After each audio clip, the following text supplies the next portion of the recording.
You know, I initially had a thing written to introduce this episode, but then I realized that the thing that I wrote didn't really fully describe my feelings. So then I was going to improvise it, and then I kind of realized, well, if I improvise it, I'm just going to give away what I say at the end, so fuck it, here's Strong-Armed. I'll just explain it as we go. We open with, the city of Townsville. Holy crap, the narrator is actually doing his job from the original show. There have been so many times where they could have done this without interfering with anything. And a few that almost went through with it. So why do we only get this now? It's possible that it's because it's the simplest way to introduce the episode's villain, Pack Rat. Even though anybody who watched the last episode already kind of knows him. I mean, don't get me wrong, you still need to introduce him in this episode. But I feel like you could have done that without the narrator's help.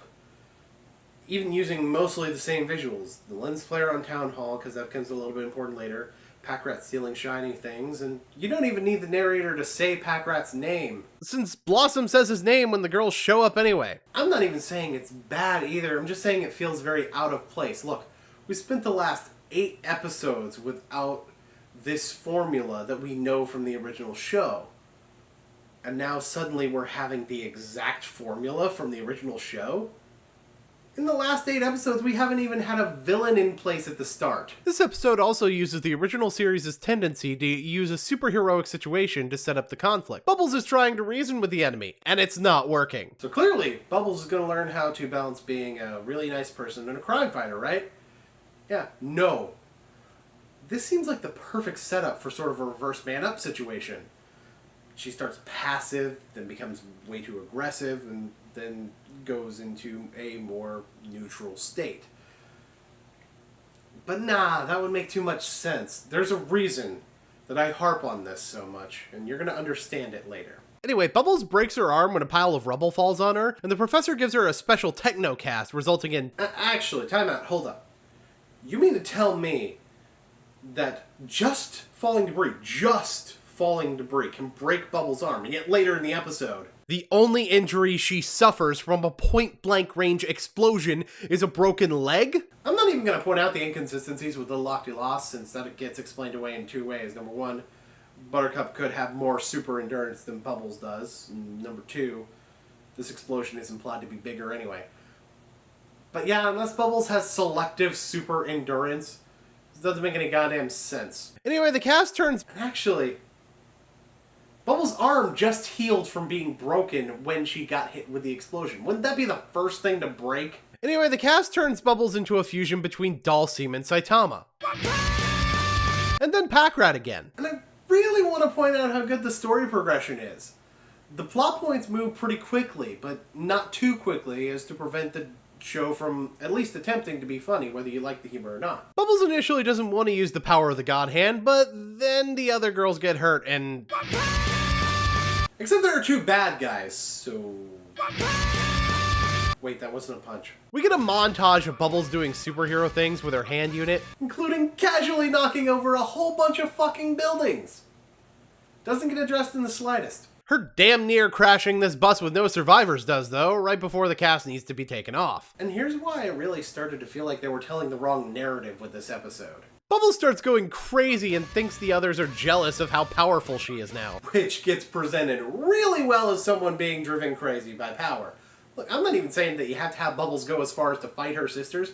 In fact, you don't have to change the actual plot at all. You can literally just have the moral change into a reverse man-up. Don't be afraid to act, but think before you do so. You want to know what the moral actually is? Being less dependent on unnatural means of making yourself stronger? No, I'm serious. When the moral comes into play, absolutely nothing gets said about excessive force. When excessive force before now was stated as the actual fucking problem. I get the feeling that it was originally supposed to be written a little bit more similar to the way I'm describing it, but I think the execs were concerned that they would accidentally end up encouraging violence somehow, so they made him change it. Now, to be fair, the lesson of not relying as much on an inanimate object does actually pair well with the previous episode. But that would have worked so much better if they didn't focus so much on the mass destruction. In fact, if the cast didn't cause really any destruction and Bubbles just used it as a confidence booster, that would work even better. Yes, I know, it's not as over the top. But sometimes, are you listening, Mancini and Goldman? Sometimes, less is more. Let's just get through the rest of this episode. Packrat becomes a giant monster. By the way, the doll he's worshipping is named Rita. I get the reference. And Bubbles tries to fight Toxic Pack by herself until the other girls get hurt. And honestly, Buttercup getting the point was written more smoothly in Painbow. Which, if you watched my review of that episode, is a major insult, by the way. Anyway, Bubbles pulls a Chaozu and learns her lesson, and we have a closing scene that I kinda like.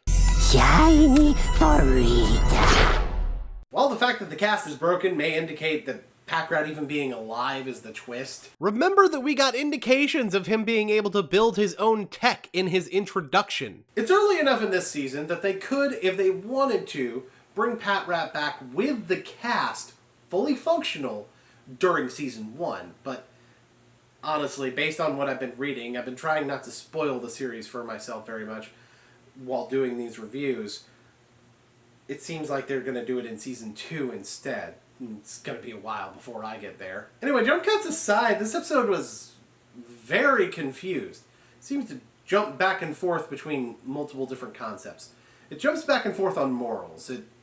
The plot is telling one moral, while the actual moral of the episode works better with the plot progression of the whole series. And yeah, this is kind of the first time I actually get to comment on the plot progression of the whole series. And this is a case where they got that one right. If they had changed the plot of the actual episode to match that better, then it wouldn't seem as confused. However, this episode also seems very confused in terms of whether it's part of the old show or the new show. It's written much more like an old show episode, but again, the placing of the moral at the end, because there needs to be a moral, I don't know, that really just seems to place it in the new show a little bit more. There's a lot of stuff that seems more like it belongs in the new show, but the overall structure of this episode indicates more that they're trying to emulate the old show, which, again, not a bad thing. Yeah, I think overall what my thought is that this episode was just too confused about what it wanted to be in order to be effective doing any particular thing.